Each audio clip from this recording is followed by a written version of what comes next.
Ni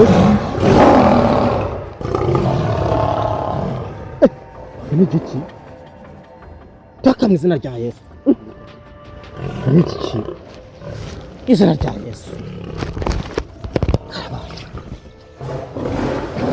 Kumva kiri guhura.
Ugomba gucyora igiki mwese na rya Yesu. Karabaye karabaye wayikize karabaye kunyitsimba hose abaye iki ngo usengere mu izina rya Yesu. Ndagusira mu izina rya Yesu.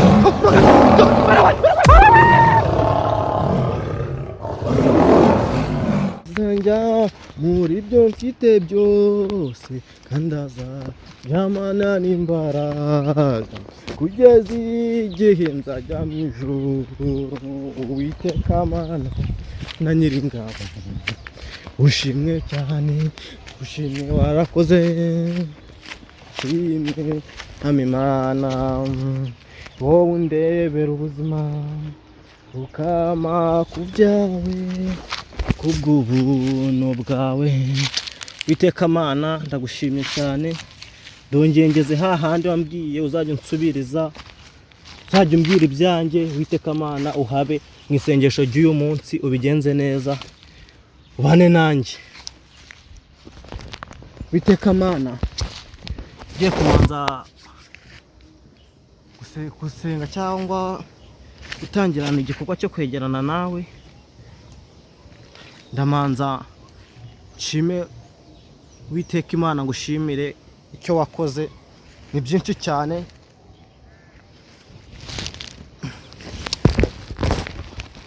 Uwiteka Mana, Mana ishobora byose, Mana uvuga bikaba, wategeka bigakomera. Ndagushimiye akanya nk'aka ngaka kuba mbashije kugera hano kandi nkahagera amahoro, ni kubw'ubuntu bwawe no kubw'imbabazi zawe. Ndagushimiye wakomeje kuturindira imiryango, uturindira ababyeyi, uturindira mu kazi, uturindira hirya no hino.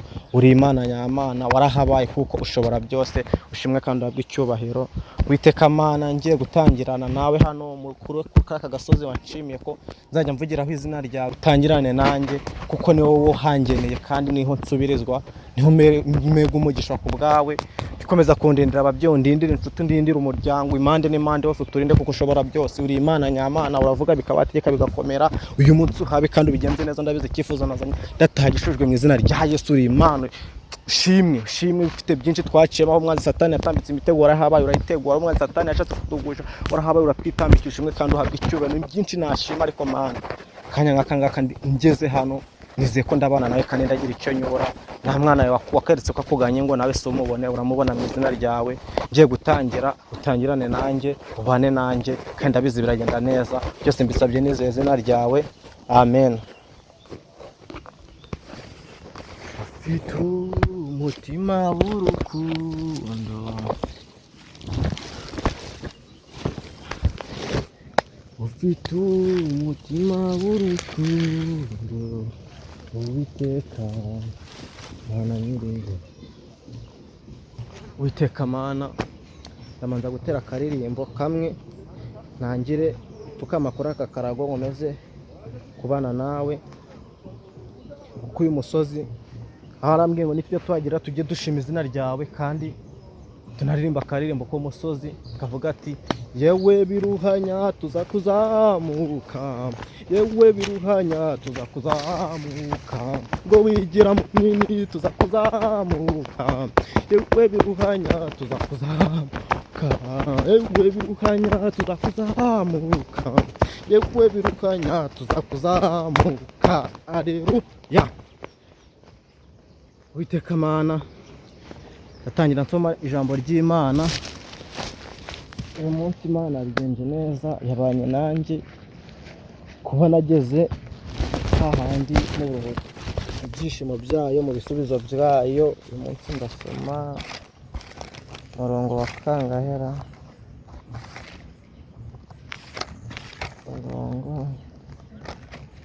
ndasoma mu itangiriro. Umurongo uramfasha ni uruhera.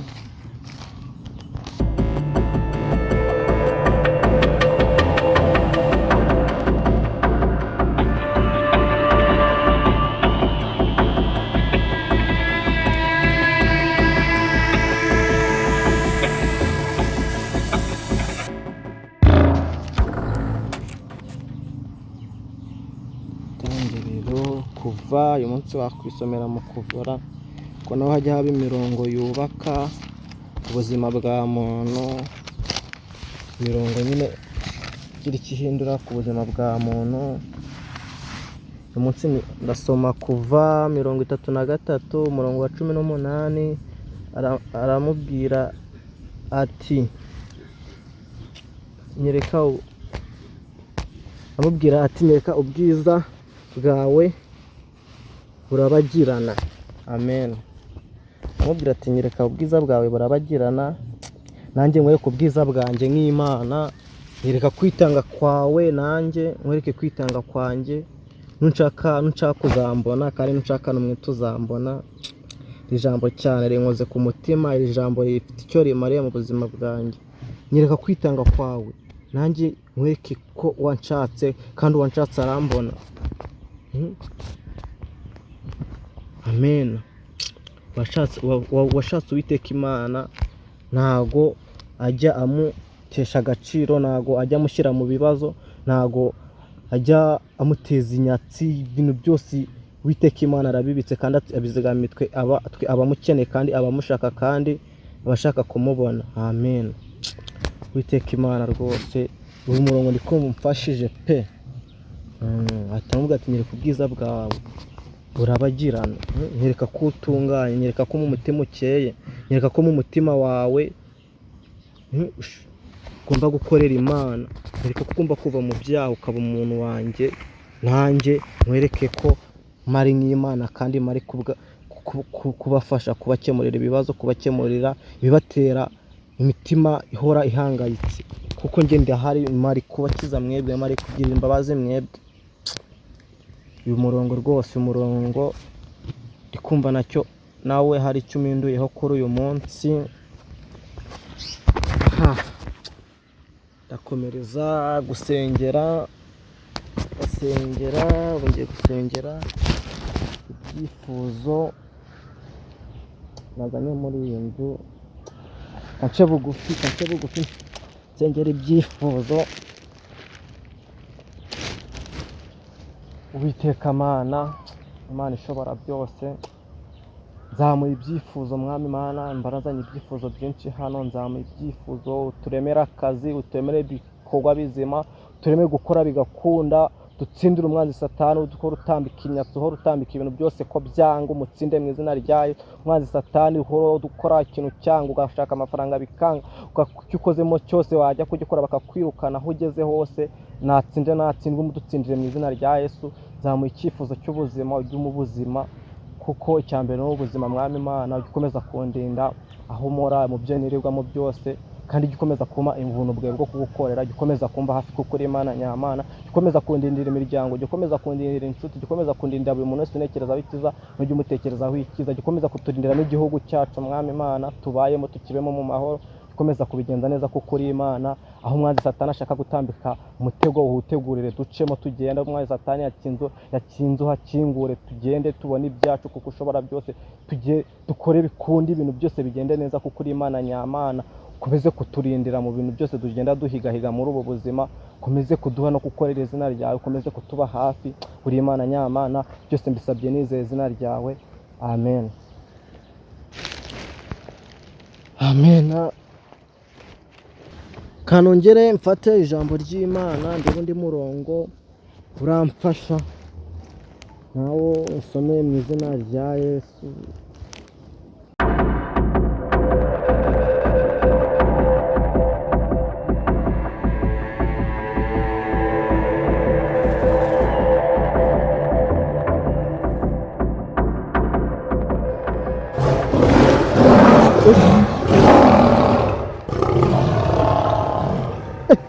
Ni iki? Taka mu izina rya Yesu. Ni iki? Izina rya Yesu. Kumva kiri guhura.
Ugomba gucyora igiki mwese na rya Yesu. Karabaye karabaye bayikize karabaye kunyitsimba hose abaye iki mu gusengera mu izina rya Yesu. Ngiye wigira ubwenge n'umukozi w'Imana. Abaye iki se ngiye mbwigenda gusengera mbwira nari ndagusengera mu izina rya Yesu. Iri shamba ririmo intare, ririmo intare. Tuzisengera mu izina rya Yesu, haba nanare zibamo. Ariko hano dukora umurimo w'Imana, turahazi, turabakozi b'Imana. Tuni gusomere Matayo umurongo wa 8 turatangira ku gice cya 26. Arababwira ati niki kibatera ubwoba mwabafite kwizera guke mwe? Ni iki kibatera ubwoba mwafite kwizera mwe guke mwe? Twizere Imana, twizeye Imana. Iri jambo kirongeye turagisengera mu izina rya Yesu. Uratsirwa mu izina rya Yesu, uratsindwa. Karabaye njye bizera ijambo ry'Imana. Barabana bakigendwa n'umwasi Satani ko tuzamutsina mu izina rya Yesu nabo bazakizwa. Witeka Mana, izo nare ziri hehe kanze ngikurikirane none baho bavuga ngo iyo nari irahari. Ndetsinda mu izina rya Yesu, ndagutsinda mu izina rya Yesu, ndakutsimbura imbura mu izina rya Yesu, ndagutsinda mu izina rya Yesu.